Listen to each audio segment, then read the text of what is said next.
What's up, everybody? This is TJ Tassone, mortgage broker, owner of Tate & Capital, back again for another video. Today I'm going to talk about how to get fast loan approvals in Colorado in 2022. And I'm really excited to talk about this because this is what I do specifically, and this is how I'm able to help mortgages go through at a very, very fast rate. And as always, if this is the first time you're coming to my channel, please make sure to hit the like and subscribe button below so you have access to my content as it comes out every single Friday. And as always, let's hop right into it.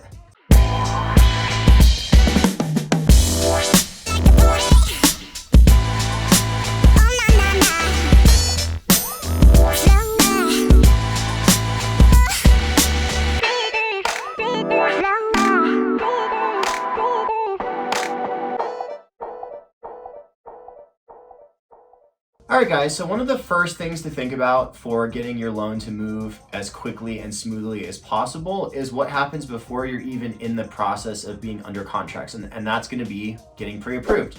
So in other videos, I've talked about being pre-approved, so as a quick refresher, being pre-approved means that I've taken an application, or the lender's taken an application with the consumer. We've looked at their credit, their assets, their income. We've reviewed the liabilities on their credit. We've documented the assets that they listed on the application. Right? We've looked at their bank statements. We've looked at their retirement account statements. We've looked at their brokerage account statements. And then looking at their income, we validated their pay stubs, their W-2s, their tax returns if they're self-employed. And so we have a very good understanding of what their full credit profile, full income, full assets look like. And we've run them through the automated underwriting system, which basically gives us a yes or no on if they're going to be able to purchase a property. So that's what being pre-approved means. So when we're out in the process of shopping for a home, it's very competitive, the market that we're in right now in Colorado. So in order to have any resemblance of success, you need to be pre-approved to start. So when a lender looks at getting someone pre-approved, when you run the automated underwriting system, it's going to dictate all of the things that an underwriter later on is going to require. So just to recap, an underwriter is a person who works for a mortgage company who's going to validate all the work that the loan officer has done up front. They're going to recalculate their income. They're going to recheck the assets. They're going to relook at the credit report. They're going to rerun the automated underwriting system. They're going to make sure that there's no overlays or rules that specific lender may impose on a consumer that maybe another company wouldn't. So that's actually something that, at my company personally don't have any overlays, but just for your knowledge. So anyway, so backtracking. So an underwriter reviews all the documentation. They say everything looks great. They're the person who has the final say on whether a loan goes through or not. So it's important that the loan officer is very detailed in the way in which they pre-approve people, because we have to ensure that the underwriter validates it and everything's correct in order for the consumer to actually be able to close on that property. So backstepping to the pre-approval process. We get all the paperwork, we look at everything, we validate everything, we run it through the automated underwriting system. And when you're reading the automated underwriting system, it gives you a very detailed list of the types of paperwork that you're going to need. So part of making a loan go through very quickly is getting all the documentation at the beginning as opposed to the middle or the end of the transaction. So for example, we know that you're going to have to get homeowners insurance. We know that you're going to have to get title insurance. We know that you're going to have to get an appraisal. We know that you're going to have to verify if there were any inquiries on your credit report. You might have to validate your prior address history. Because we're being preemptive, if we ask for all these things up front, but even before the underwriter requires us to do it,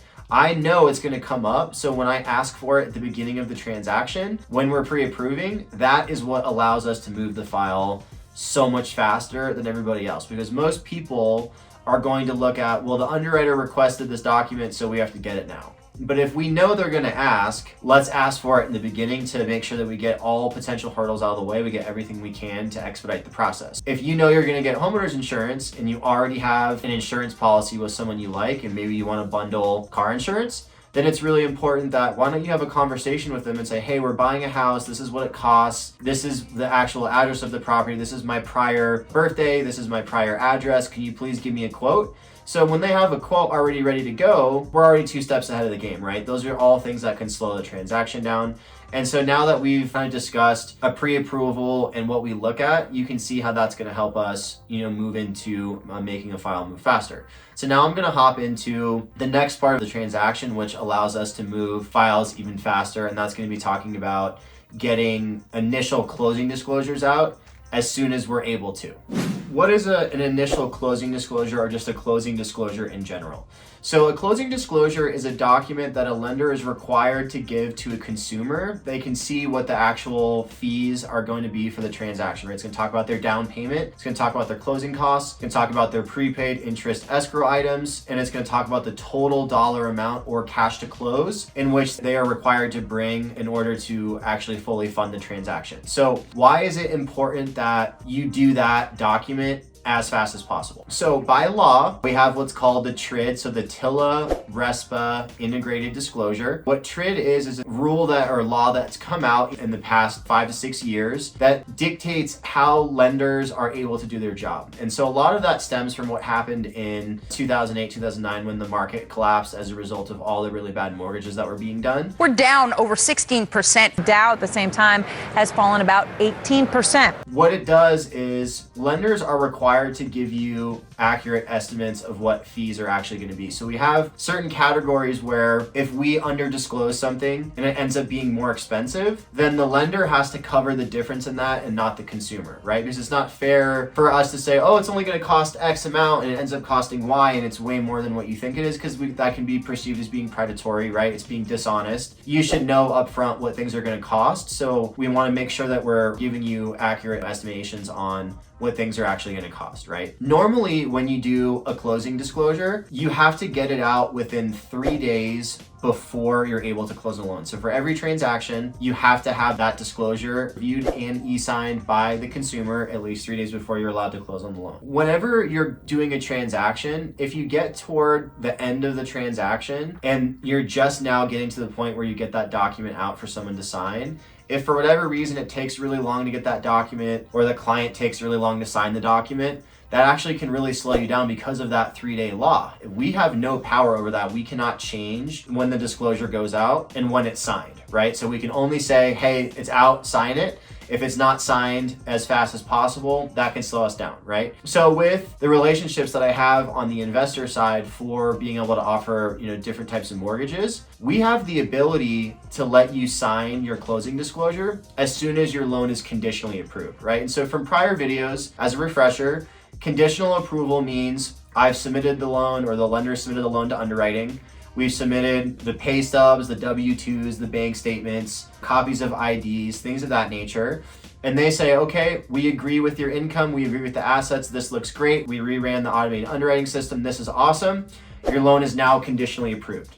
So the conditional approval could say, maybe give me an updated bank statement, or explain what this large deposit is in a bank statement, or verify, some discrepancies on an address, or, explain how long you lived at a property, right? So those are some examples of what a conditional approval would be like. So when that happens, because we were really preemptive at the beginning of a transaction and we figured out what the homeowner's insurance quote was going to be, we had an idea of what title insurance was going to be, we already had an idea, approximate value of the property, we're allowed to then send out the initial closing disclosure right away. So if it takes us a couple days to get the initial approval, that means that the CD starts that 3-day window within 2 days, as opposed to 3 days at the back end of a transaction. So you can see that that gives us a faster approach at getting our things done a lot faster. So if there's any questions about what a CD does or why it's important that we do that, please feel free to comment below. Now I want to talk about the next part of how we're able to move loans so quickly, and that is what kind of team you have and what kind of consumer you are. As a lender, it's very important for us to make sure that we have accurate systems and processes in place.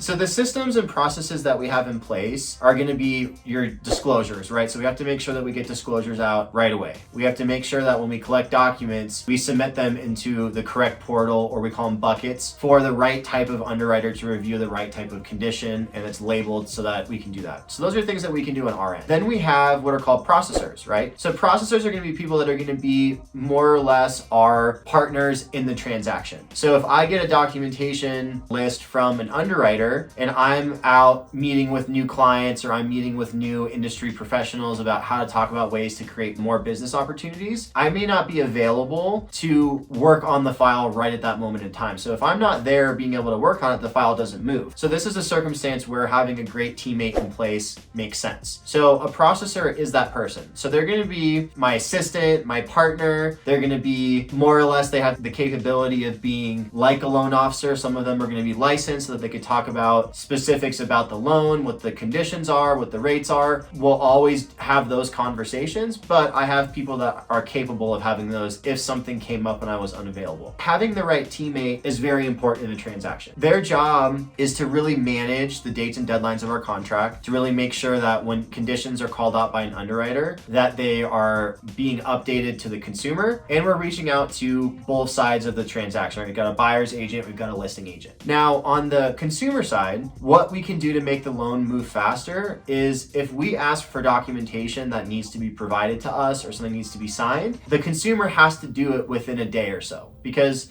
the longer they wait to do something, the less amount of time we have to close a transaction. So usually you have about 30 days to complete a transaction. And if the goal is to move the file as fast as possible, the idea is that if I say jump, the consumer says how high. We're all on the same page, right? We want to make sure that we close on time, because if we don't close on time, there are potential cost penalties. There's issues with maybe someone's moving out and they need the money from the sale to be able to purchase another house. That could blow up a transaction on the other side of things. So those are some things to think about, right? Very, very important when you have a consumer in the process, if we ask for paperwork, that you get it back to us within a reasonable amount of time, whether it's that day or, immediately the following day, because the goal is to get us to close as fast as possible. So those are some of the big things that are important to keep in mind.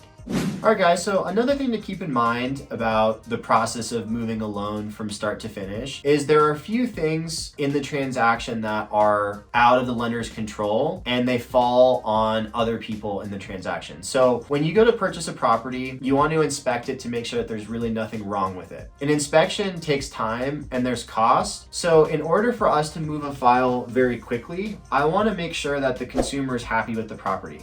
So if they go and they wait a couple weeks to do an inspection, and then they find out later on that there's things wrong with the property that they really don't like and they want to cancel the deal, those are things obviously that prevent us from being able to close, and those are things that slow the timelines down. If the goal is always to move the file as fast as possible, as smooth as possible, the faster we get an inspection scheduled, the easier everything will be going forward. Because if we know right out of the gate that there's something wrong with the property, we can terminate right out of the gate and everyone's happy. There's no delays, and I don't have to charge the consumer for an appraiser going out to value the property on a property they're not going to actually purchase. So that's another step, right? Get the inspection completed as soon as possible. As soon as the inspection's completed, we get the appraiser out there as soon as possible. So those two pieces are somewhat out of our control, right? So an inspector is going to have a relationship with the realtor. So the realtor will reach out to an inspector. So it's going to be according to what their schedule is in relation to the schedule of the people that are currently living in the house that the consumer is purchasing when the listing agent's able to go there and make sure that they're at the property, right?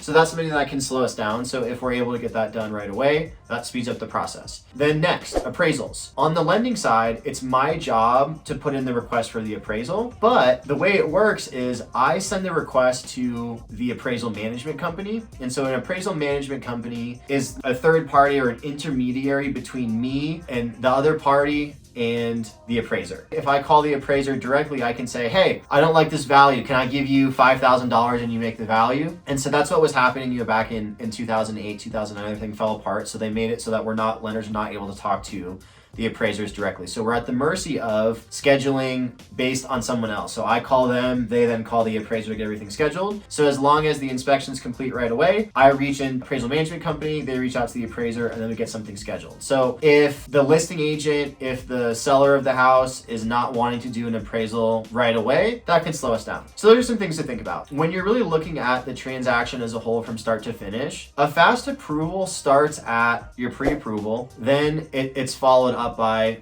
getting paperwork as fast as possible. Then it's followed up by getting your inspection and your appraisal completed right away. And then at that point, when the loan goes in for approval, we work on getting your initial closing disclosure out and signed right away, so that can prevent our 3-day timeline at the end of the transaction, right? And it gives us the ability to send documents out to our title company to be able to verify the final closing figures and what you're actually going to have to bring to closing. And so when you do all of those things in perfect conjunction and you're following the rules of what lenders are telling you and what realtors are telling you, that's really the recipe for success. So those are some things to really keep in mind when you're in the process of buying a house and you really are insistent on having the loan move as fast as possible. And so as always, guys, I really appreciate when you guys come and watch my videos. I always want to answer any questions you may have, so please feel free to reach out to me with any mortgage specific questions, any questions about what it's like living in Colorado as a whole. And as always, please like and subscribe my content as I come out with it every single Friday. I want to make sure that you have access to it when it comes out, so that way you're able to stay on top of current conversations and things about living in Colorado as a whole. So appreciate you guys. We'll see you on the next video. Thanks. Take care.